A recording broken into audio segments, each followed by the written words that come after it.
Good. So if you'll come back for a moment, stay up for just a second. You're going to be sitting a long time tonight. We give thanks for the chance to learn together and to be together. Baruch atah Adonai Eloheinu melech haolam, asher kidshanu b'mitzvotav v'tzivanu la'asok b'divrei Torah. Baruch atah Adonai Eloheinu melech haolam, shechianu v'kiyamanu v'gianu lazman hazeh. Yaseh shalom, yaseh shalom. Shalom aleinu v'al kol Yisrael. Yaseh shalom, yaseh shalom. Shalom aleinu v'al kol Yisrael. Yaseh shalom, yaseh shalom. Shalom aleinu v'al kol Yisrael. Yaseh shalom, yaseh shalom. Shalom aleinu v'al kol Yisrael. Yaseh shalom, yaseh shalom. Shalom aleinu v'al kol Yisrael. Thank you so much. Please be seated. So welcome. This is Valley Beth Shalom College of Jewish Studies, where we offer university-level learning without quizzes, sororities, or football games, just like UCLA. And we have been spending this semester, Professor Windmuller and I, talking about the American Jewish century. And our first couple of sessions, last week and the week before, we tried to set out the landscape of American Jewish life, especially since the Second World War, but most especially the entire century. And the remarkable, you can say, miracle of this particular century. Next week, we will continue our conversation and begin to look at how it changed on October 7th. What did October 7th do, not to Israel, but to us? And then we'll take a week off for Thanksgiving, because it's Erev Yontif. And the following week, this December the 2nd, our closing session, we've invited a dear group of friends from different aspects of the Jewish community to help us try to prognosticate and to prophesy what's coming next. How will this experience of October 7th change the American Jewish experience? And we're delighted we'll welcome Joanna Mendelson from the Jewish Federation, and Mari Chernow from Temple Israel of Hollywood, and Matt Barham from Hillel 818. Talk about different aspects of the Jewish community together with Professor Windmuller and I to talk about the future. So we're delighted everyone's come. Just for a moment of introduction, I'll introduce our guests tonight. There's a midrash that I cherish. I've shared it many, many times. In the Bible, when Moses brings his people across the Red Sea, and they reach the other side, and the sea closes and Pharaoh's not chasing them anymore, and the people Israel realize that they are free, the Torah has the line, Vayaminu b'Adonai u'b'Moshe avdo. And so they believed in God and they trusted Moses. And the rabbis of the Talmud asked, why does it have to say that line? In fact, one rabbi said, of course they believed in God. And of course they trusted Moses. They just went through the sea. They just saw the greatest miracle in Jewish history. They went through the sea and they're free. Of course they believed. And the answer comes down.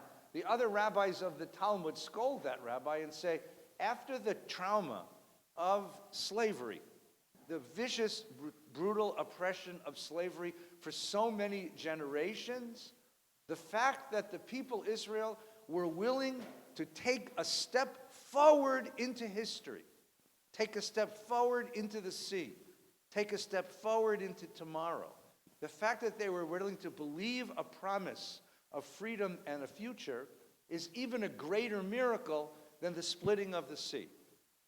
That's the greatest miracle of Jewish history.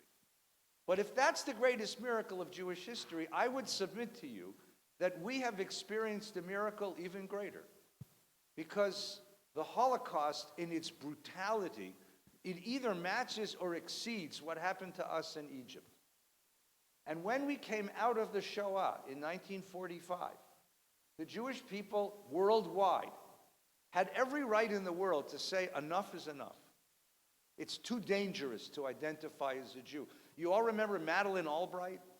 Madeleine Albright was the United States Secretary of State under President Clinton, and it was early in her term of office that she announced that she'd made a discovery that she was Jewish. Her parents were academics from Czechoslovakia, had come to America, raised her as a good Episcopalian, and she believed that she was an Episcopalian. And it was only when she did a bit of research that she discovered that they, like many others that we don't remember, gave up their Jewishness. They hid it from their daughter because it was too dangerous to be a Jew in the world. And if not dangerous, it certainly was difficult to maintain faith, to maintain a sense of hope, to look forward to a future. If the Jewish world had done that in 1945, there wouldn't have been a whimper of protest anywhere. Not from heaven and not from earth, because that would have been the normal, natural thing to do. The remarkable miracle is that that's not what happened. What happened in 1945 and in the years, the generations following, was the greatest explosion of Jewish creativity and building in all of our history. Think of all the synagogues. We talked about that last week. The synagogues, the seminaries, the summer camps, the schools, the institutions, the federated charity institutions. Think of all of the institutions of the State of Israel that were built in the shadow of the Holocaust. That standing up and reasserting Jewishness in that way is one of the great miracles of our history, and will go down in our history as one of the great miracles. That's what gave this second half of the American Jewish century such an interesting character. We talked about it a little bit last week. Professor Windmuller went through some of the characters from Isaac Mayer Wise and Isaac Leeser all the way down to the present. And I talked about the development of synagogues. Tonight, we're going to welcome some wonderful guests because we're going to talk about how learning changed, how Jewish learning flowered and thrived and flourished in the shadow of the Holocaust and in the light of the freedom of this new century. So let me introduce Professor Windmuller, who will introduce our guests tonight. Well, thank you, Rabbi. Good evening to all of you. We were to have three guests, and our third guest apologizes. Professor Ruth Weisberg, the Dean and retired Dean of the School of the Arts and Design at USC, the Roski School, was unable to join us. And her task tonight would have been to talk about the arts, of which she is a great contributor and part of the Jewish Collective and other initiatives associated with the world of American Jewish art. So, keeping that in mind, we will move to our two colleagues who have joined us. Dr. Rabbi Ron Wolfson is no stranger to most of you. He's the Fingerhut Professor of Jewish Education at American Jewish University. He was born in Omaha. Yes. He attended Washington University.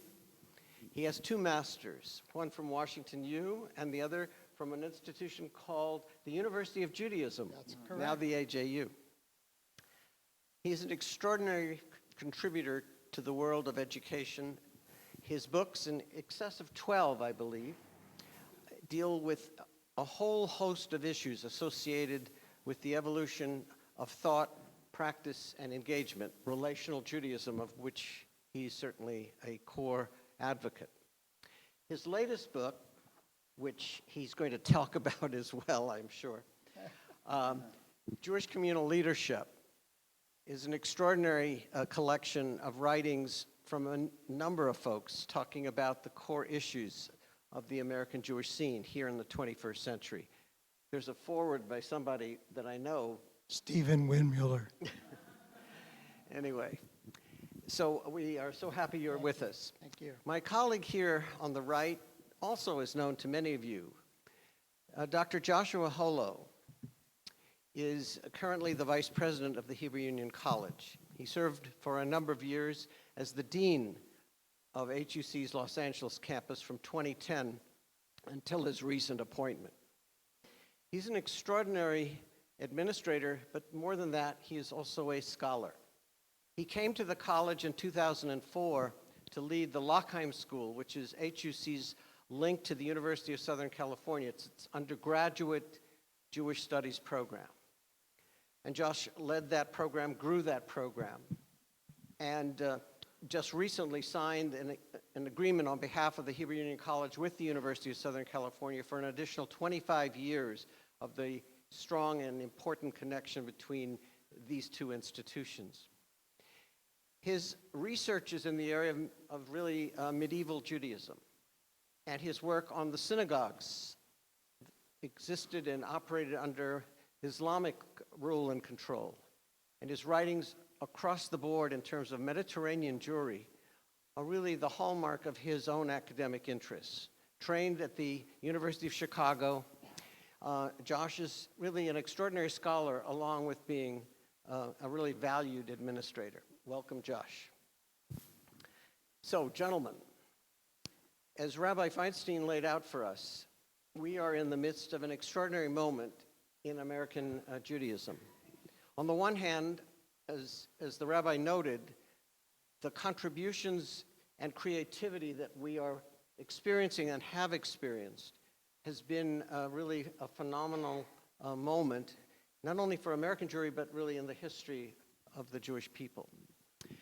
Ron, I'm going to begin with you to sort of introduce us to Jewish education in its broadest sense, the Jewish day school movement, the development of Jewish camping, and the focus on the core institutions that have really grown and evolved to create this moment in this field. Thank you, Professor Windmuller. Let's give him a nice round of applause, will you please? Stephen is my neighbor and very dear friend, and I'm honored to be on the panel with you. Professor Holos, nice to see you. And my personal rabbi, Rabbi Ed Feinstein, and neighbor. We live across the street from each other on Densmore Avenue. So it's wonderful to be back in Valley Beth Shalom. Some of you may know my wife, Susie, had a kidney transplant in February of 2020. That's why I wear a mask in groups, just to protect her from viruses and so on. But I think we need to go back a little bit to set the scene before this explosion of creativity. Anybody know the word cheder? Did anybody go to a cheder? Can I just see hands? Cheder means a room. In the early 1900s, the beginning of the century, the last century, with tens of thousands, hundreds of thousands of Jews coming from Eastern Europe into the Lower East Side of Manhattan, they were concerned about their children's education. There were no real day schools. There were no afternoon Hebrew schools. Instead, there was what was called the cheder, a one-room, not even a room, basically, a little closet of a room where people, parents, grandparents sent their kids to get a Jewish education. Who was in the cheder? Usually, always, a man called the Malamed. Malamed is teacher. They were known as lo yutzlachniks. That means not successful. These are people who could not do anything else but go to the cheder and teach kids.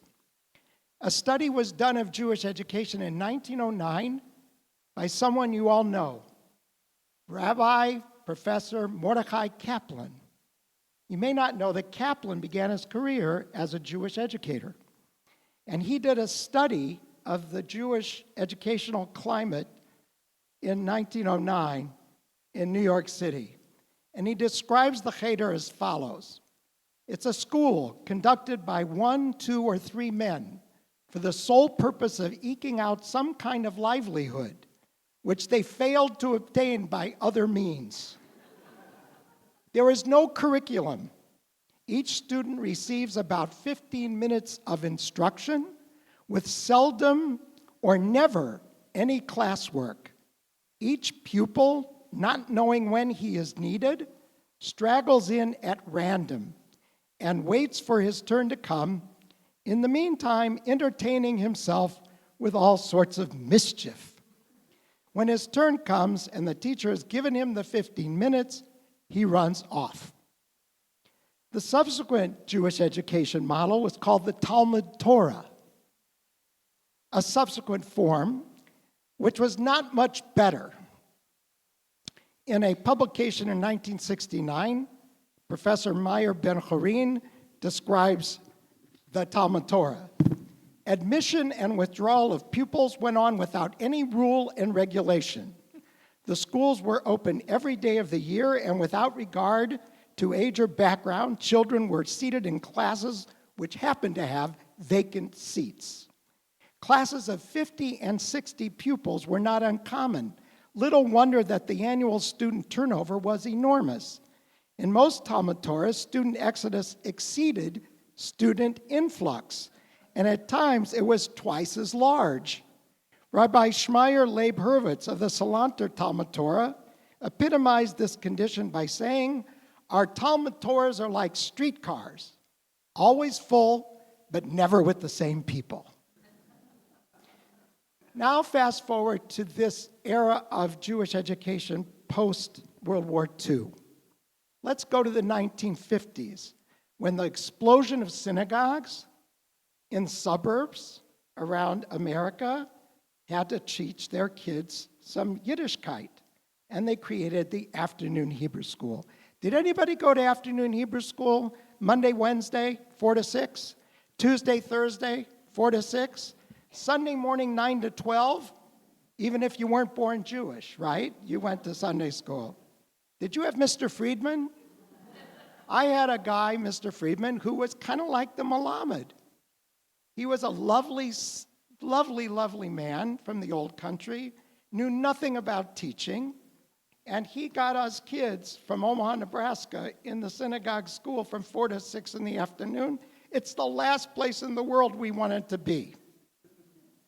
He had no classroom management skills, and I was kind of a class clown. And when I goofed up or I made his life crazy, he'd yell one of two things. This was the first: "You, Wolfson, go to the back of the room and spit in your own face." Now, I'm 9 years old, so I would try it. I'd go tui, tui, tui like that, which made him even crazier. The second thing he would yell all afternoon, I had the guy in class for 3 years in a row. It was hard to get teachers in Omaha. He'd yell, "Sheket, sheket, sheket, sheket, sheket." You know what it means. Quiet? No, it means shut up is what it means. This is a true story. All my stories are true. I went for my first bar mitzvah lesson. The tutor was also a guy from the old country, sweet man, Mr. Katz. He said to me, "Sonny, first thing, what's your name in Hebrew?" I said, "Sheket."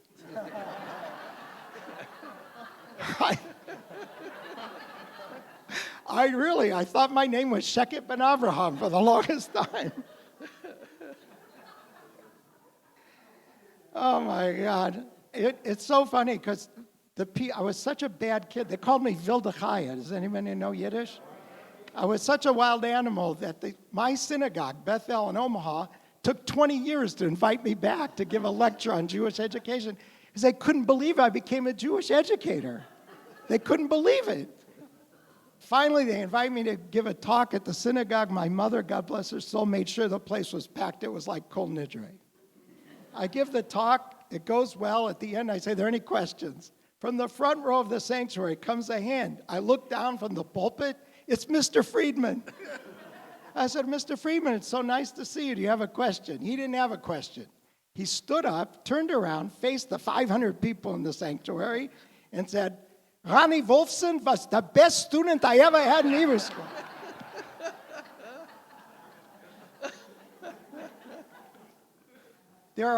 Just to give us now to the current state of Jewish education. It is, my friends, the Liners are here, great pioneers, great supporters of Jewish education. This is the golden age of Jewish education in the United States, right now. There are 1.6 million children in the United States.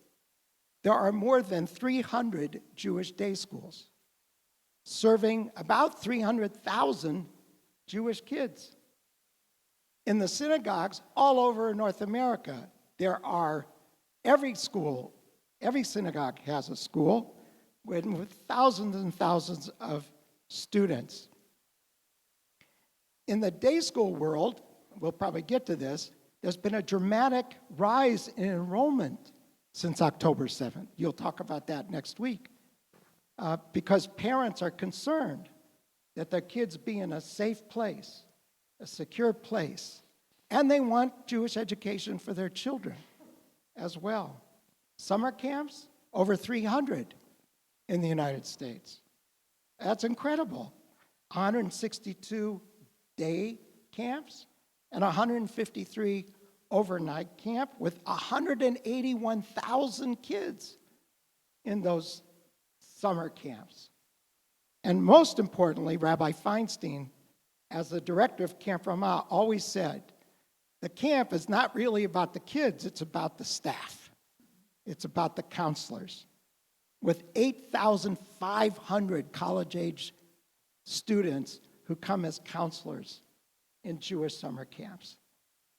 Not to mention family education, not to mention adult education, not to mention really everything that's going on. It is the golden age of Jewish education. We're long past the Cheder. Thank you, Ron. So, Josh, taking a look at Jewish studies in America, how did this whole instrument begin? What has happened to it? Where do you see some of the elements of it today? Thanks, Steve. And I want to say that I'm honored to be here on two counts. First, to be on the dais with Ron, with Steve and Ed is always an honor and a pleasure to be invited. And the second honor is to come home to see you all. This is my synagogue where my brother and I were bar mitzvahed and grew up. And it was my cheder after I left Abraham Joshua Heschel Day School. And unlike your experience, Ronnie, I was taught, my Melamed was Mr. Singer, whom some of you may know. And he actually did teach us, those of us who were inclined to listen, not only to read Rashi script and to decode the script, but actually to read Rashi in class. So I have a slightly different experience than Ronnie. Maybe I was a little bit better behaved, I'm not sure. But all of it happened here in these very walls. So thank you for having me back. I'd like to frame my remarks about higher education and Jewish studies with a binary question, which is, has Jewish entree into the American university served our advocacy goals to promote an image and a consciousness of Jews in America positively? And or has it served its integrationist goals, which is to get American Jews into the halls of upper middle class society and power and self realization as a community? It's a complicated answer, we know, because if we use October 7th as the test, we're going to find a very messy, indeterminate answer, because we have seen college campuses, precisely the higher institutions of higher learning that I'm talking about, as being almost literally a battleground of these questions and answers. So we know that the result of my question is going to be complicated and not clear yet, but let's ask the question for a moment. What has our entree into the American university meant, and what happened? Very briefly, the arc of the history is the following. Leading up to the 1960s, what we call Jewish studies, which, by the way, usually does not mean biblical studies, because biblical studies was more or less hijacked, owned, occupied by Christian studies, or at the very least, deep Christian suppositions about what the Bible was, even in the secular university. So when we talk about Jewish studies, we mean post-biblical mostly. Now, of course, Jewish studies includes biblical studies, but the post-biblical story of the Jewish experience is the uniquely Jewish experience, and that's what we mean often when we talk about Jewish studies, although not exclusively. Prior to the 1960s, there were a few universities, really Harvard and with Wolfson, and Columbia with Salo Baron, great Jewish studies scholars, who were in these grand Ivy League institutions, these true ivory towers. But they were exceptions that proved the rule. There was no real presence of what we would call Jewish studies in the American university. In the 1960s, anyone who wanted to be a Jewish studies professor was getting their degrees from HUC or JTS more or less, meaning their doctorates. So if you wanted to become a scholar of Jewish studies prior to the 1960s, into the 1960s, you were almost always a rabbi and you were almost always educated at one of the great rabbinical seminaries of the United States. In the 1960s, things changed, largely because the scene of the American university, without any regard to the Jews, independently of the Jews, was changing. We saw an emergence of ethnic and cultural studies, African American studies, Chicano studies, etc. And the Jews rightly understood that this was an opening to talk about Jewish studies, a civilizational story unique to a people that has a literature, it has a religion, it has a culture, it has languages, it has a land, etc. And that fits quite well with what we call cultural studies. And indeed, that was the opening. You add to that the Six-Day War, which sort of built on this burst of post-World War II creativity and gave us a focal point of confidence on so many levels, far, far beyond higher education, but also in higher education. We found that this new breed of Jewish studies scholar was looking for an intellectual home, and they created the Association for Jewish Studies, which is today the most important Jewish studies association in the country, arguably even perhaps the world.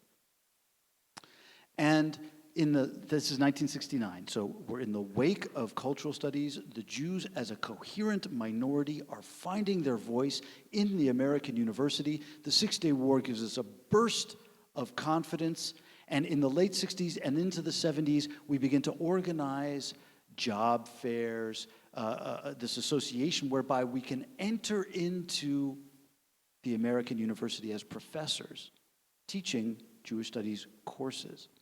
And it basically succeeds. But the first couple of decades, one of the most important questions is the question I've posed for us. Is this about integration or is this about advocacy? And I said it could be either or, but it could be both. But they might come at the expense of one another. Why?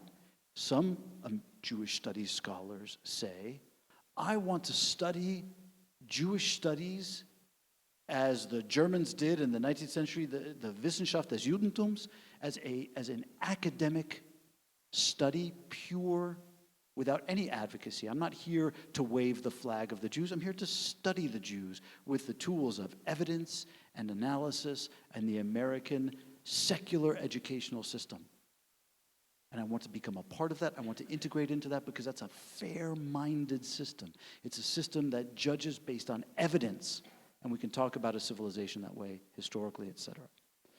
The other people said it has to be advocacy as well. Inside the Association for Jewish Studies, they were asking, should we even allow non-Jews to join the Association for Jewish Studies? A question which today would be verboten. We would never allow ourselves to ask that question. Of course they can come if they study the field. These were being worked out in the 70s. In the 80s and 90s, the field exploded, largely because of Jewish philanthropic dollars, which only heightened the question of advocacy and integration. By 1992, we had over 1,000 courses in Jewish studies being taught around the country, unheard of. 400 endowed chairs in the field, unheard of. 100 universities with majors or some kind of formal unit for Jewish studies, sometimes in states like Kentucky, unheard of. And it is on that wave of the 90s that we now find ourselves entering into the 21st century, where Jewish studies is a thoroughly accepted member of the family of cultural studies, often integrated with history or literature or geographical studies in the Middle East, what have you. This is what we all know, and our children know. Our children have grown up with these assumptions. But we also, not so beneath the surface, run into questions of advocacy. When we have donors endowing these chairs, expecting a certain posture, perhaps towards Israel, perhaps towards something else, sometimes through Hillel, sometimes separate from Hillel. It's very complicated. And the answer, as I said it would be, remains ill-determined. Come October 7th, which I know will be a separate thing, we can simply foreshadow that. We now need to ask ourselves, has the endeavor of Jewish studies in the American university promoted Jewish well-being through advocacy or integration, or in fact, either? And I'm sure we'll discuss.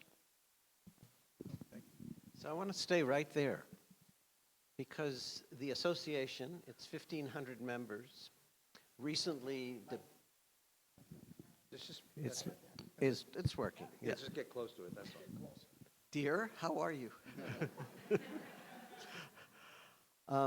The Association of Jewish Studies members, dealing with the aftermath of October 7th, entered into a very controversial set of conversations and outcomes in terms of describing or defining their uncomfortableness with Israeli policy and action, and the effect of that back in the communities in terms of saying, well, not only do we have a problem with universities and the administrations of universities, but now we see our Jewish colleagues, our Jewish studies professors, at least some of them for sure, advocating and even embracing a position that's problematic.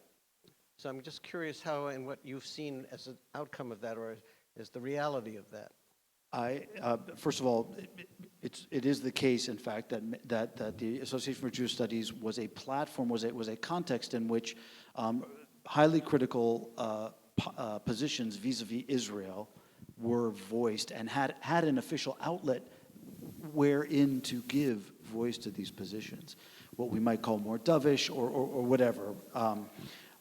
I want to get to what it means, and I want to articulate why I raised the possibility for us to wrestle with. There is the possibility that the Jewish studies presence in the American secular university may in fact force us to treat integration and advocacy as a zero-sum game against one another, which is a painful thing for us to consider. But it might be the case, or at least sometimes it's the case, and here's what I mean in relation to your question. Fundamentally, when American Jewish studies Jews, who are professors, when they adopt a position critical of Israel, especially strident ones, mind you, these are Talmidei Chachamim, these are learned Jews, these are committed Jews, these are often synagogue-going Jews. These are not pariah, marginal people. These are people of a certain political disposition who are committed Jews and professors. What they are communicating to me, what I see in that, is a kind of trust in the American Enlightenment secular project. The notion that there is a civic space in this country that is neutral, and that anyone from any faith or any political disposition has an opportunity to speak reasonably and will not suffer retaliation for doing so.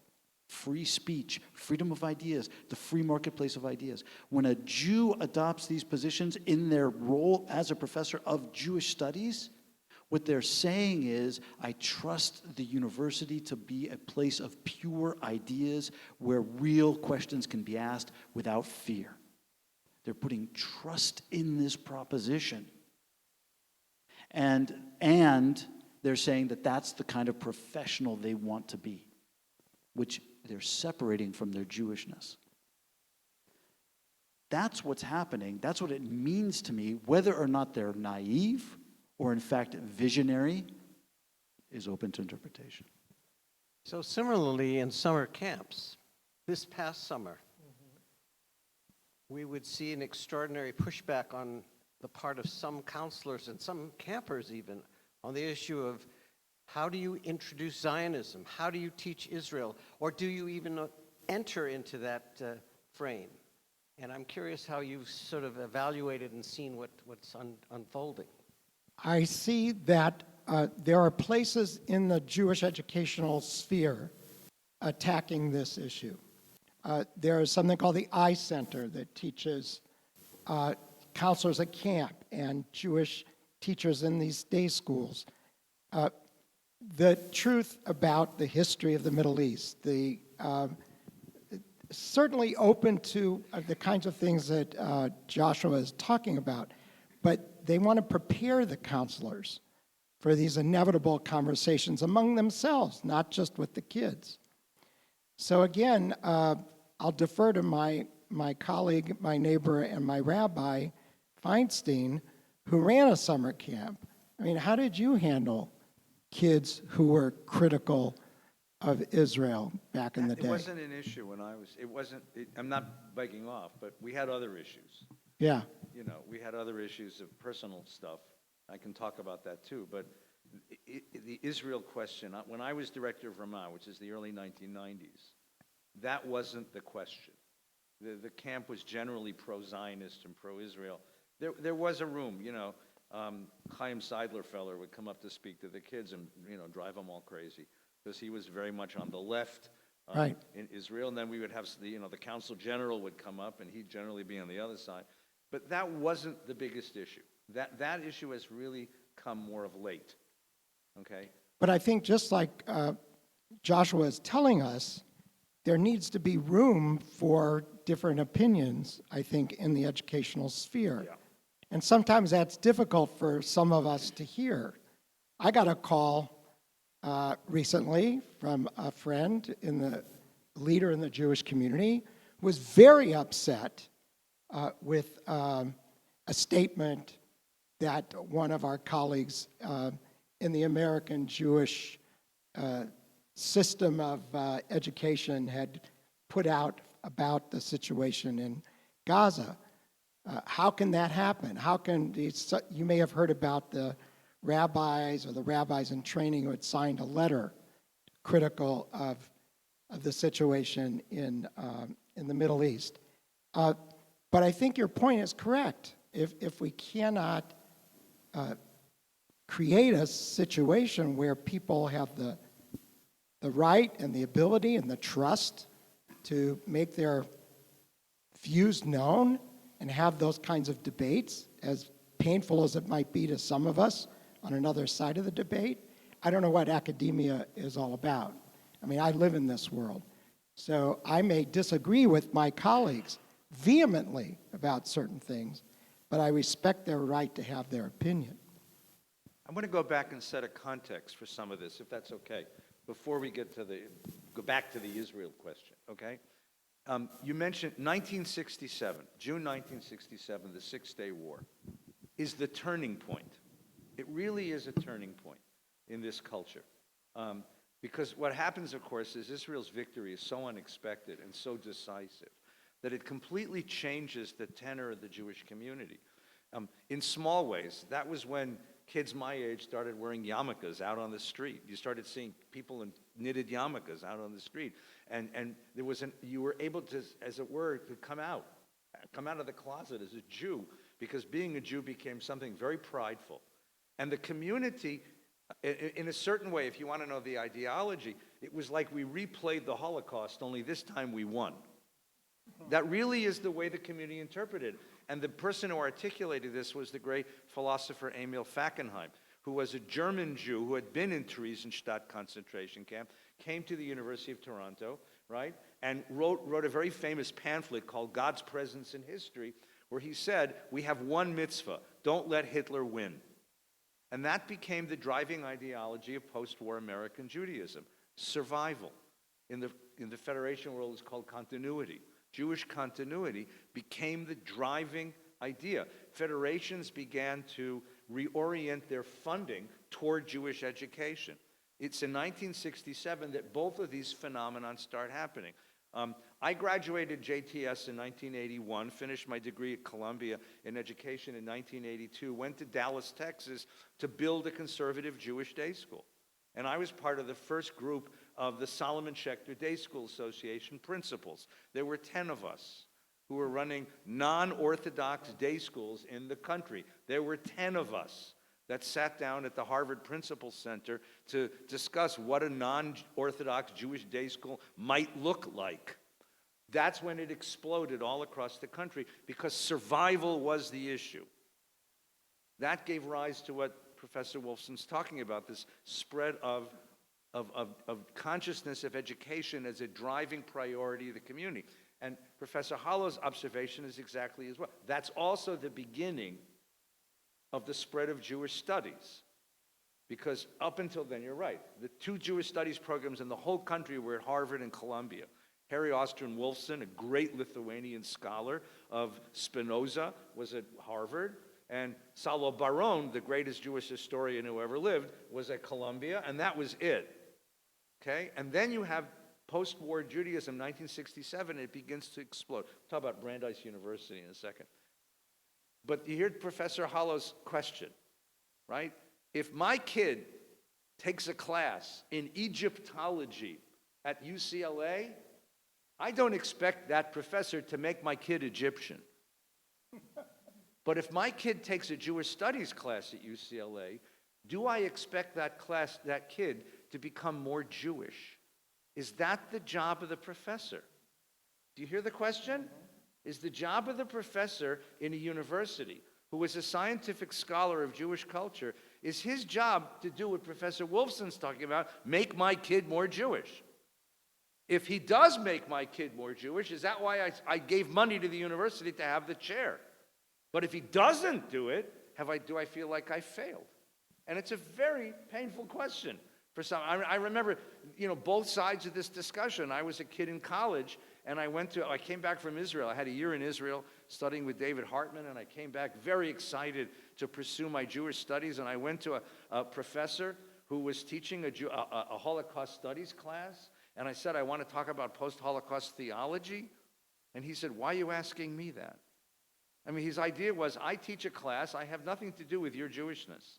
And I was very broken, I was very disappointed, right? I mean, later he had a change of heart. He never apologized to me, but he had a change of heart. I had to find other resources to do the academic study of Judaism, because that professor believed that his job was to do his scholarship, publish his articles, and that was his job. His job wasn't to reach out to Jewish kids and make us more Jewish or respond to our Jewish spiritual needs. That was maybe for the Hillel director or the campus rabbi, but not for the professor, right? May I build on that comment briefly? Let me just give you one more quick story. Yes, please. So the other story is, so I moved to Texas, Dallas, Texas, the buckle of the Bible, Bill. And SMU is the private university. What SC is to Southern California, SMU is the private university, very prissy private university, right? Southern Methodist University, right? And great football team, mediocre university. They invited a guy who was running Duke, the Duke Law School, becomes president of SMU. He had built Duke into a great university by bringing Jewish kids. So he decided SMU needs Jewish studies.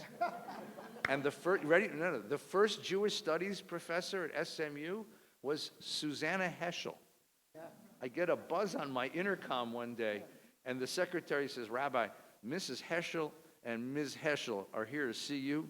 And I said, it's been a long day, Hilda. Don't mess with me. She said, no, they're sitting in the waiting room. And I come out and, yup. This is after Professor Heschel had passed away, but his widow and his daughter, Suzanne, are sitting there, and they say, we didn't know where to go. We're looking for a place for her to live. She's coming. She's a 28-year-old kid, just finished, she hadn't even finished her degree yet. And so she became part of Nina and I invited her to Shabbos, like every week. And then Susie had to go back back east to finish her doctorate, to finish her orals. And I got to teach Talmud at SMU, right? Wow. Buffy and Biff learn Gemara, and it was just, and it was such an interesting thing, because this revolution, and it became very popular study, partly because the Christians wanted to know who these Jews were, and partly because there were some Jewish kids who began coming out of the closet, as it were, and identifying as Jewish because there was a place to go. Go ahead, please. I want to go in that direction precisely because the advocacy side, I put it in two columns, integration versus advocacy. On the advocacy side, I want to highlight the fact that one of the, by the way, my bona fides for sitting here are the fact that, as Steve mentioned, I ran the USC Jewish Studies program, which is through the Hebrew Union College, where my appointment is. And it is taken more or less at non-statistically scientific value, that at USC, our Jewish Studies courses are roughly 50% Jewish, 50% not Jewish in the student population. We estimate. Which gets to the SMU case, because when the advocacy side of the column is expressing its goals, it's not just, is Yankala going to be a better Jew, my son or daughter, because I send them to Jewish studies, but is that 50%, or in the case of SMU, 95%, non-Jewish population going to have a better opinion of Jews in America, whatever that might be. So advocacy crosses the demographic divide, and the goals are deeply held in both cases. And can I pick up on 1967? I started Washington University in St. Louis in 1967. And I was coming out of another wonderful thing that happened since the 1950s, the youth groups in synagogues. NIFTY in the Reform Movement, USY in the Conservative Movement. I was a USY regional president. I think you, Rabbi Feinstein, were the Pacific. I was also a USY president. Yeah, Far of the West. and this Can you was. sing the songs? Yeah, of course. We're EMSA and we're on the ball. We're the region that just started it all. So stand up and give a great big cheer for EMSA region now is here. I can give equal time for Nifty. Right, Nifty. Okay, good. So I'm a freshman at Washington University. I get involved in the Hillel House, which was right across the street from Washington University. I had planned through my senior year of high school to become a rabbi. That was my plan. We plan and God laughs. That's a longer story. But my ordination was happened in May. It only took 55 years for me to finish rabbinical school. But I became involved in Hillel. There was one professor at Washington University, Stephen Schwarzschild, was a professor of philosophy. There was no Jewish studies program. There was a religious studies program, not Jewish studies, not until later. But here's the real thing I wanted to tell you. In 1968, there was a series of lectures in the Graham Chapel. This is the big greeting, a lecture series. And Abraham Joshua Heschel was invited to speak at the Graham Chapel series at Washington University in St. Louis, which was founded by Protestants. And this was a big deal. And through the student grapevine, I learned that if Heschel came to a university and the Jewish students invited him to a minyan before he gave his class or lecture, he would show up, the famous Abraham Joshua Heschel. I, at the time, was a leader in Hillel, and I wrote a letter to Rabbi Heschel at the seminary in New York, and inviting him to the daily minyan at the Washington University Hillel. Did we have a daily minyan at the Washington University of Hillel? That day you did. That day we did. And he came. Did he? Yes, we had about 60 students through the grapevine who came, and he was just wonderful with the students, and later that night. But my point is, the university in 67, 68, 69 began to open up to Jewish scholars, either visiting or eventually in chairs of Jewish studies. So, gentlemen, what are the challenges beyond October 7th that you see happening in Jewish education, that you see facing Jewish studies, that we need to be considering in this context? Well, I'll start with Jewish education. Their surge, you may have heard of the surge of interest in Jewish life after October 7th, has created increasing enrollments in Jewish schools. both day school and afternoon schools. Our biggest challenge in keeping those students in our schools is tuition, is the high cost of Jewish day school education. There are efforts that abound in trying to reduce those costs, but this is an opportunity in Jewish life for us to give our kids the very best of Jewish education. It's the same thing with summer camps. Dr. Bruce Powell is my colleague at the university, American Jewish University. He's now the dean of our Mazer School of Jewish Education. He built the de Toledo High School, which my granddaughter, God bless her, I hope will go to next year after graduating Heschel Day School, which started at Valley Beth Shalom. That Jewish Day High School was unheard of. Unheard of. Rabbi Feinstein said the elementary schools were basically unheard of when he started in Dallas. A Jewish Day High School? Are you kidding? Well, there are 400 some students at de Toledo. There are more than 700 students at Milken High School. I mean, it's beyond unbelievable that we have that opportunity to grow Jewish education. And one more thing before I forget. My good friend, Dr. Gil Graff, who's the head of the Builders of Jewish Education, that's another thing to say. The federations began to invest in central agencies of Jewish education to help with teacher training, so we had better pedagogues than Mr. Friedman, as wonderful a human being as he was. And I've spent my career teaching those students in our graduate school at American Jewish University. And just one more point before I forget.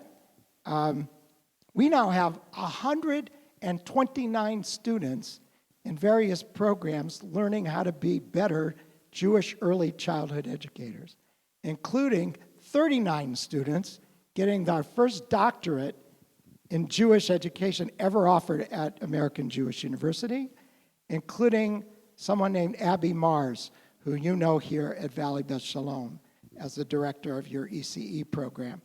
That also is unheard of, the growth of Jewish early childhood education. So I think we have these challenges is mostly, Stephen, around financing, around making sure that our teachers are well paid and that our schools are excellent in every way. That takes money. Im ein kemach, ein Torah. If there's no flour, there's no study. Josh? As an exponent of Jewish education at higher and every level, I want to echo Ein Kemach Ein Torah. It's a reality that we all have to take responsibility for. I would say the following with respect to the challenges we face. In the first instance, it's always a challenge, but it's a challenge we are well equipped to excel at and indeed exceed the expectations of, to sustain, maintain, and grow our academic bona fides in the column of integration into the academic endeavor, that civic enlightenment secular space of the American university. Jewish studies needs to continue to be strong as a pure academic field. I believe in that. I'm a product of that, and I think it's to everybody's benefit, everybody. That's a challenge, but that always exists. It's a challenge because one has to commit to it and invest in it, not because it poses specific challenges. By contrast, October 7th has confronted us with at least a two-dimensional problem on the advocacy side, which, if you care about the advocacy side, you have to pay attention to. Number one, Rabbi Feinstein gave the example of Egyptology. Now, there are descendants of the pharaohs existing today. They are the Coptic Christians in Egypt. They are Egyptian. They have a culture. They have a civilization. They have a history. But nobody goes to do Egyptology to advocate for Coptics. However, African American and Chicano studies, they do. So when a Chicano family sends their child to Chicano studies at Cal State Dominguez Hills or whatever, you can bet your bottom dollar that they're hoping for the same thing that the Jewish family is hoping for when they send their kid to Jewish studies. Guaranteed. Same thing with black studies. that family of ethnic and cultural studies that also was both integrationist in academic and advocacy-based for the betterment of their situation in America, they are all now on Cold War terms with us. They are forgive me for the belligerent language. I don't want to overstate it, but it's not great, as we know. That's one challenge. How do we navigate that? How do we reestablish a good ecosystem of other people also doing reasonable advocacy work in the higher education sphere of the American university? Number one. The ecosystem in which we grew up. Number one. Number two,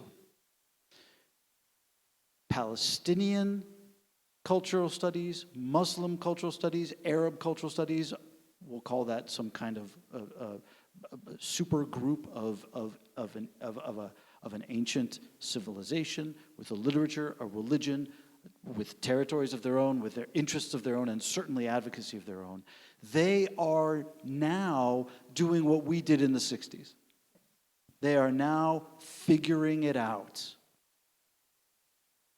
And just as we have to reassess and improve our understanding and relationship with our old partners, particularly but not exclusively Chicanos and Black studies, now we have a much heavier lift to figure out our relationship with this new emerging culture studies in America, which is, like Jewish studies, it is funded by interested parties, both with claims to academic purity in the integrationist model and with claims to advocacy on the political model, just like us, but obviously much more diametrically fraught in relation to us in the context of the American university. That is a monumental challenge for us to figure out. So, shall we take I would add one, can I just add one more point? I would add to Professor Wolfson's observation about money, which is a big, big deal. The other observation, the hardest time I had, both as a school principal and as a camp director, was finding staff, finding teachers, right? Very, very, very few people grow up, and when asked by their parents at their bar mitzvah, what do you want to be when you grow up? They say, I want to be a Hebrew school teacher, right? It's a sort of hooker by crook kind of thing. Day school teachers are more professional. You know, it's a more prestigious, better paying, more stable profession, and the hours are better. But even there, what you're asking of a person to be a teacher, classroom manager, curriculum, and then dealing with parents, it's a lot. It's a whole lot, and it's been very, very difficult for the community. Again, when you and I were kids, right? You had Mr. Friedman. I had my own versions. There was the woman who was a anti-terrorist commando in the Israeli army who came to teach our class, And because there was a time in American Hebrew schools when if you spoke Hebrew, you were a teacher. That's right. You came from Israel and you spoke this much English and you spoke Hebrew, and they had no idea who the heck we were as kids. And that, thank God, has passed. Our teachers are now much better trained, much more professional, much more attuned to the culture that our kids come from. But it's still very difficult to find people ready to make careers of Jewish education. It's true. Can I just tell you about one more thing about Mr. Friedman? He had a little accent, and we should not have made fun of it, I suppose. But we were kids. We were 8, 9-year-old kids. When it came time to take a test, he would say, "Okay, boys. Okay, boys." Didn't matter. Half the class was girls. "Okay, boys, take piece of paper." Piece of paper. Now, when you are 9 years old and you hear that, that's like the funniest thing you ever heard. Take piece of paper. So every time he said it, we were on the floor laughing, finally he got so upset, he said, "What's so funny?" And we told him what was funny. So he said, "Okay, take sheet of paper."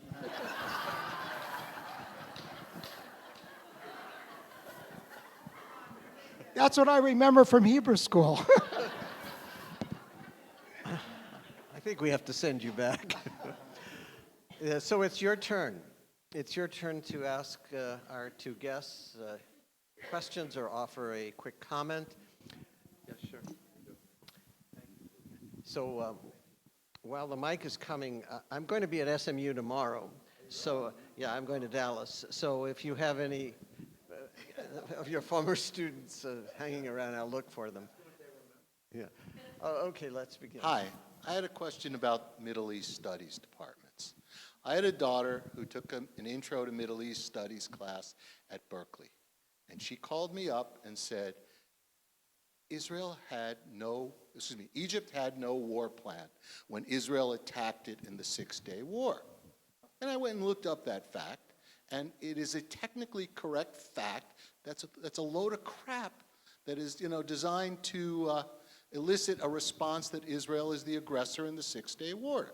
We had a discussion about casus belli and all the actions that Egypt took, but there are a lot of people in that class that didn't call their father and have their father go cite through history books.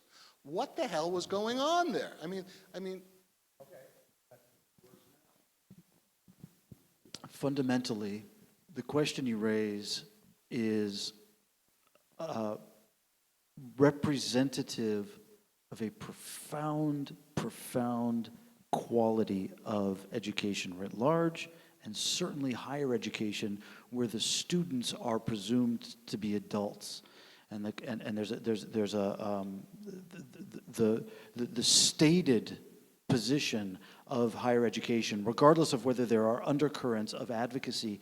The stated position of higher education is that it is fair-minded, objective, evidence-based learning and teaching.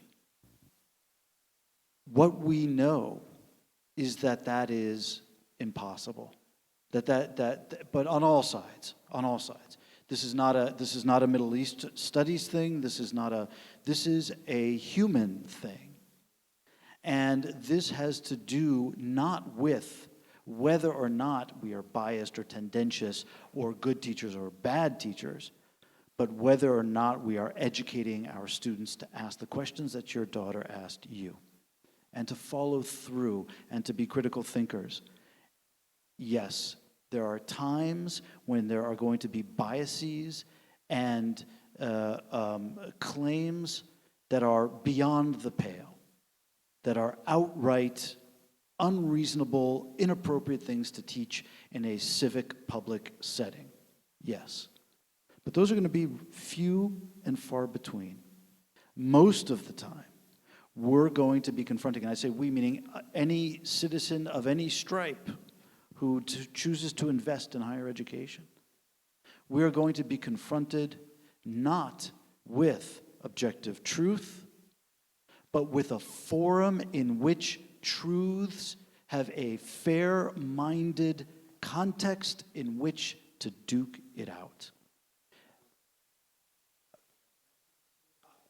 I'm not going to weigh in on I'm so far removed from what could have been said or read in that classroom. I'm not weighing in. That would be irresponsible of me. I have no idea. But fundamentally, I want us to appreciate that there is a bell curve of ideas and propositions in any self-respecting higher education classroom. And within the big fat part of the bell curve where there are lots of jumbling ideas, there are going to be moderately biased ideas as well. They're not all going to fit exactly in that 5% perfect, objective, verifiable truth. If that's what we're hoping for, then it's going to be a failed hope. If what we're hoping for is that within that bell curve, excluding the edges of the bell curve where there is manifest unreasonableness, excluding that in the big middle, it is not about the color of the ideas, it is about the spectrum on which we can duke them out. First off, thank you. you're, all of you are just, I'm learning so much. And Ron Wolfson, I've heard you many times, so this is so nice to hear from you. Of my three children, one of my children was a double major in history and Jewish studies at Emory University, and learned under Ken Stein, who I know you all know, and Deborah Lichtstadt. And I find that to be so enlightening, because now 10 years later, 12 years later, she understands so much more after October 7th and all the different nuances that have happened. What really has concerned me is, since October 7th, to find out that the governments of Saudi Arabia and Qatar and all of these Arab nations are funding tremendous amounts of money for these professors in our Ivy League schools, at where my son went at Penn, and at Emory, and Columbia, and Harvard, and all these schools. And they're pouring so much money into these professors, and God only knows what they're teaching, and God only knows how are our children, our Jewish students, feeling safe, given after what happened October 7th, and these professors, obviously, they're funded by these governments. So, I'd love to hear your perspective. I take your point, and I recognize the issue. Whether or not we want to call it a problem or an issue is something we can discuss separately. What I would merely point out is what I said earlier, which is that it does nothing more than mirror that which the Jewish community has done, which is to fund hundreds of endowed chairs, departments, programs throughout the country with varying degrees of explicitness with regard to our own advocacy. Now, again, I'm not taking sides here in terms of how serious the problem is or what have you. I just want us to be grounded in some factual context so that we know that if we raise concerns about biased, interested parties funding professorships in a context which is supposed to be relatively unbiased, if that's the fundamental problem you're raising, then we have to acknowledge as an historical truth that we have played that game as well. Yeah, I'd like to bring up something, which is that it really does seem, and maybe this is an exaggeration, but that the Jewish studies departments at various universities are basically diaspora triumphalists, and they basically view Zionism and today's Israel with kind of disdain, and it's all about the Bund, it's all about Yiddish, it's all about this vanished society, and I really do feel that that's kind of a failure of Jewish education, or certainly the university version of it. I also take that point, and I appreciate it. I will say this. Number one, I must say as a disclaimer, I do not have statistics at this granular level in terms of understanding any kind of data-based factual landscape of the opinions and approaches to Jewish studies that are being taught in American Jewish studies. However, I will say this. Number one, I'm not sure either of us knows, any of us knows. It's complicated, and so the impression you have may be accurate, but it also may be inaccurate. And I think we just need to accept that I don't know, and so I'm not pushing back. I'm just arguing for honest ignorance until we should clear our ignorance with facts. I don't know. Number one. Number two, it's not my experience. My anecdotal experience is closer to the question that came before. I'm sorry, I don't know your name, when you talked about the Emory experience, which sounds like it was very rich and very affirmative and may have been very pleasing to the advocacy-minded person. I don't know, but it sounds very rich. It sounds like it was not symptomatic of the concern that you just raised, sir, in this question. So I don't know. But when I teach at USC, when my colleagues teach at USC, the colleagues I meet at the Association for Jewish Studies and in the world, it's not as bleak as you describe. So I have a limited experience of my own. But within my experience, I would say it's actually populated by a bunch of really committed, smart, highly educated, largely Jews, overwhelmingly Jews, who love Jewish culture, civilization, and history. That's my experience. I want to add one point that's irrelevant, but it's important to what Michael just said. Yiddish is being taught in American universities. Now, for just a moment, you need to understand how radical that sentence is, okay?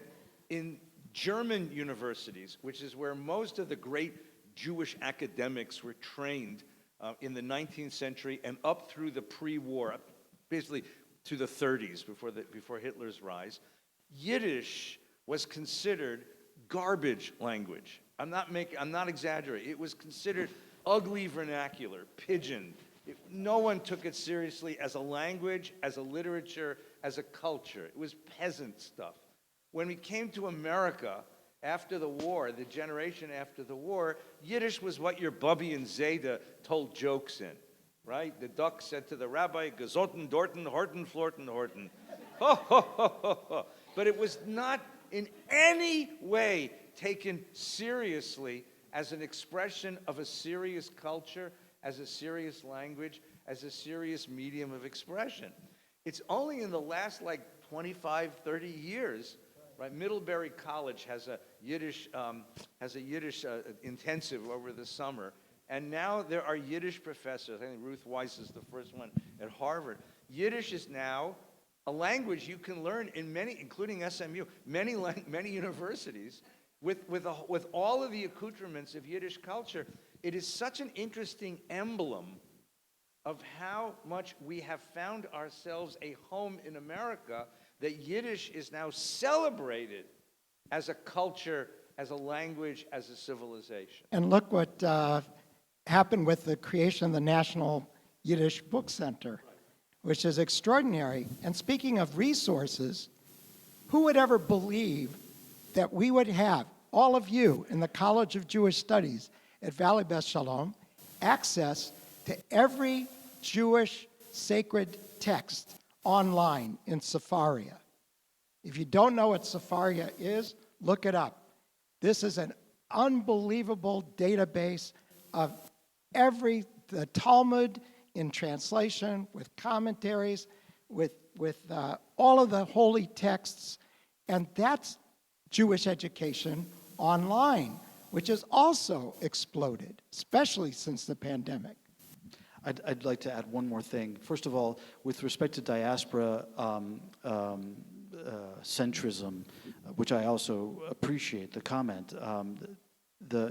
Number one, I think it's important to appreciate that Jewish civilization as a whole has folded into it diaspora consciousness as much as Eretz Israel consciousness. This is a dialectic that's in our DNA, and it's a productive one.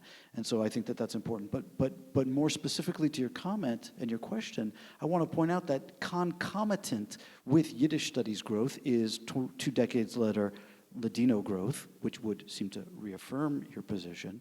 But concomitant with that is the growth of modern Hebrew, not biblical Hebrew. That's the important shift from biblical studies to Israel, to the living language that we speak on the street, which has also exploded and had a place in modern language departments, which is unheard of at the same time.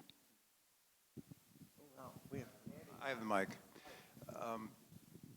What impact has a decline in temple membership have upon your analysis and your positivity, and does it concern you long term?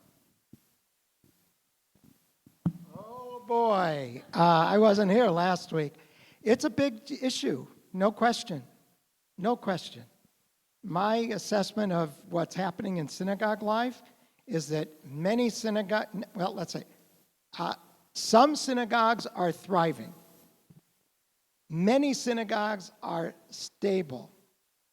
Some synagogues are merging, and a few are going out of business. I just met with a guy named Noah Levine, who's consulting with congregations that are facing the possibility of sunsetting their work.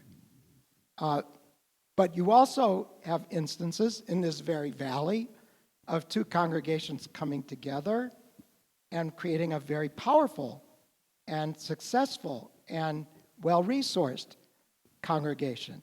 So there is a shift going on in synagogue life.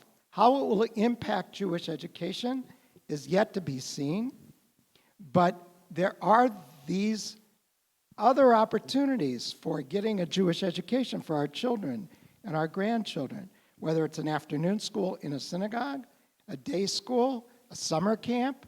I mentioned my colleague Bruce Powell, creator and founder of De Toledo High School. I said to him, Bruce, if you had to make a choice to give your kids a Jewish day school education or send them to a Jewish summer camp, what do you think he said? Camp. He said camp. And this is one of the great Jewish day school educators in the world. Camp. So we need all of these opportunities to give our kids, the next generation, a Jewish education, and synagogues will still play a very important role in it. I want to put in a plug for nursery school, early childhood education, okay? I don't have statistics, Andy. I could go find them. But I want to, because this is a phenomenon that didn't exist. When I was a kid, and I'm sure people that are my age remember, I started school in kindergarten in 6th grade. I didn't go to nursery school. My little brother went to nursery school because my mother was working by then. Nursery school is now, in the Jewish community, almost universal, right? In fact, my grandson, who is now 10 months old, is starting here next semester. I'm very proud. Yeah, from here to Harvard, right on. It didn't exist before. I can tell you anecdotally, just anecdotally, from my own observations here and elsewhere where I have visited in my role as an educator, you get a group of young people bringing their small children. Many of them have not had contact with organized Jewish life since their own bar and bat mitzvah.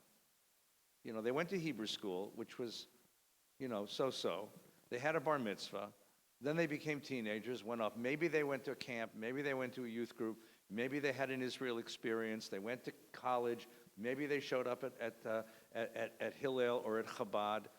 But so many of them had very little contact with real organized, sustained Jewish commitment until they married, and not always married a Jew. They married and then brought a 3-year-old or a 2-year-old to a Jewish nursery school. And the effect of that, the socializing effect of that, is remarkable because right away the nursery school erases all their preconceptions about what synagogue, all their bad preconceptions, I should say, about what synagogue and Jewish schooling is all about. Because it's a happy, accepting, non-judgmental, welcoming, joyful, sensual place. Because the kid comes home with a challah every Friday. And when the kid comes home with a challah every Friday, it's really hard not to say, well, let's light candles, right? If the kid comes home with Hanukkah a menorah, it's really hard to say, you know, it's changed the profile of Jewish identity because these people who are so tangentially Jewish are being sucked in, being pulled in to a very joyful and engaging Jewish experience. And it's only really the first generation. We're now in the second generation of kids who went through Jewish nursery schools, right? Jennifer was the first generation. Jennifer's kids, it's his grandchildren, they're the second gen. Nessa's kids are the second generation who have had this experience. And we have a pretty sizable population. We have a very, very large, robust nursery school here. And within it, there's a sizable population of non-Jewish spouses who have consented to send their kid to a Jewish nursery school because they don't find it off-putting. And the wonder of it is, again, going back to advocacy, the wonder of it is how many of them become really excited about doing Jewish. That's right. Go ahead. Rabbi Feinstein, the same way you thought of camp as it's not just about the children, it's about the staff. In early childhood education, it's not just about the kids, it's about the families. My friend Sally Weber's here, And we worked for 20 years on creating Jewish family education programming because the family is the greatest influence on Jewish identity formation. So it must be something we think about throughout the education of our children. Ron Wolfson wrote an article with me on the rise of the National Synagogue. And that's another extraordinary new development. Ron, you want to talk a little bit about what we uncovered? Yeah, well, it's another challenge to synagogue life. You know, if I can go online for no money and I can watch Park Avenue Synagogue, I can watch Central Synagogue, I can watch IKAR, I can watch VBS, why would I join a synagogue and pay dues? And my answer to that is yes, there are these very well-resourced synagogues who are creating these national audiences for content, worship content, education content, and so on. What does it mean for the local synagogue? It means we need to do in the local synagogue what they can't do, which is relationships. I wrote a little book called Relational Judaism, and the line in it is, it's all about relationships. So everything we can do in our congregations to build connections, relationships between each other, between our staff, our clergy, and with the Jewish experience, that to me is the secret of success for synagogues, to counter the emergence of national congregations. I think we have time for one or possibly I have the two mic, more questions. If I could use it. I would like to ask Dr. Hollow, what's the difference between what the Jewish community was doing in the 60s and what they are doing now to this Free Palestine and burning American flags? In the 60s, I was in Hungary, so I really don't know. I just know that I had to hide going to the synagogue. I had to hide I was Jewish, and that's why I am here. And when I saw burning the American flag, reminded me my parents came out from Auschwitz, and my father's last word was holding my hand, "My dear daughter, be careful, it can happen here too." And I said, "Dad, this is America." And unfortunately, when I saw the American flag burning, I was crying because I thought I should have gone to Israel. I'm sorry. No, please don't apologize. The story is profoundly compelling, and I think anyone who is here tonight is aware and pained and terribly worried about the growth of anti-Semitism in this country and the world, and the tremendous urgency that we face today. When I was young, I always looked older than my friends so I could buy alcohol for everybody. So now I'm trusting that I'm probably look older than I am. So I actually wasn't alive during the period you're talking about. But it is true that in higher education in the American university, as we heard from Rabbi Feinstein, the American Jewish educated soon-to-be professors that were shaping our place in the American university were not in a position that they were forced to ask those questions that we're asking now. And we simply were not challenged as much internally or externally with this really burning hatred that we have to figure out how to deal with right now.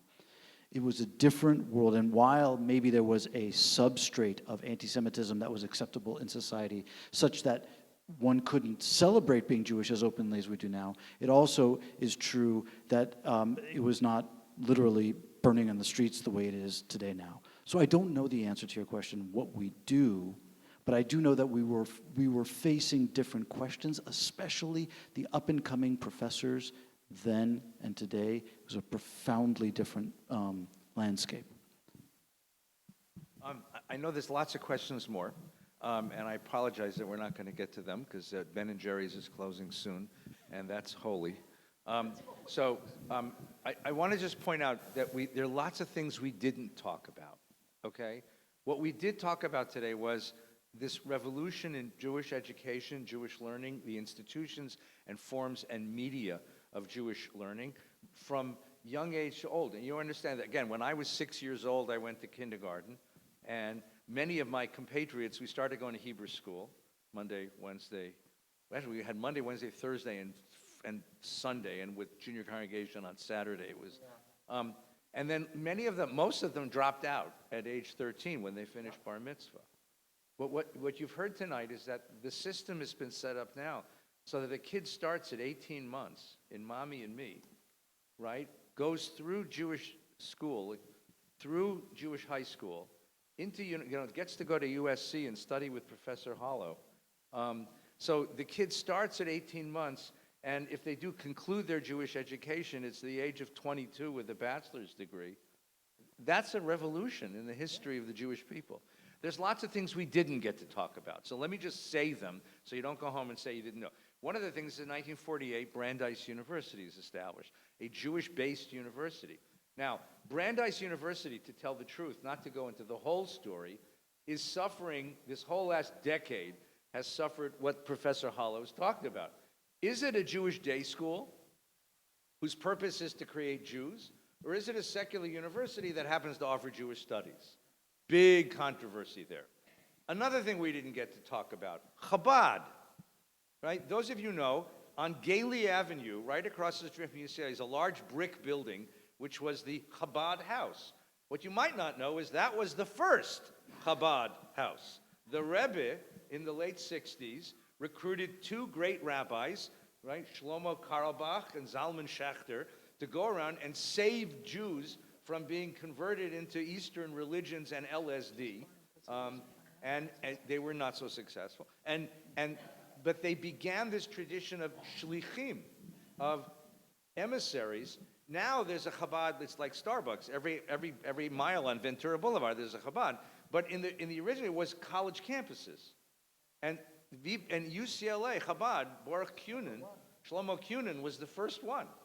And when I was a kid, of course, that was a great place to go, especially on Purim, because, well, never mind.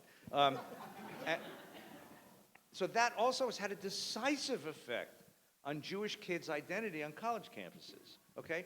A third thing we didn't get to talk about, Brandeis Camp Institute. Anyone here to go to BCI as a kid? Yep. It's an extraordinary experience that has had an extraordinary impact. That's Bruce Powell, too. Well, Bruce Powell wrote the book on it, actually. An extraordinary impact on the Jewish community worldwide, right? Then there's a whole retinue of adult Jewish learning experiences. Wexner is one of the famous ones. Melton is another famous one. We didn't talk about trips to Israel. Anyone here either go on or send their kids on a trip to Israel? A decisive Jewish experience. And then 20 years ago, they come up with this idea of birthright. Round them all up and send them to Israel, right? Put them in a tent with camels and Jewish and Israeli soldiers. What could bad happen, you know? He's either going to come home with an Israeli soldier or a camel. But these are all experiences which the community, it's all part of the flowering and thriving of Jewish learning and attachment and identity experiences, which has been stimulated since 1967 by this worry about continuity, but also with a tremendous amount of imagination. I mean, just for just a moment, this idea that we could actually raise enough money to send every Jewish child to Israel for 2 weeks. It's Michael Steinhardt, who's a very interesting human being, and began this idea and recruited a bunch of other billionaires to do this. It's an astonishing idea, right?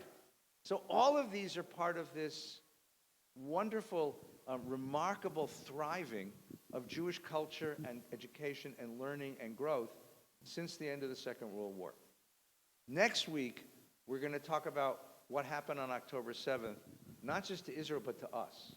How it began to change the story, how our narrative has been changed. And we'll try to describe some of the feelings that all of us brought today when we hear these wonderful stories of success. You know, you're only allowed to hear the success with about 80% of your mind, because 20% is going, yeah, but what about?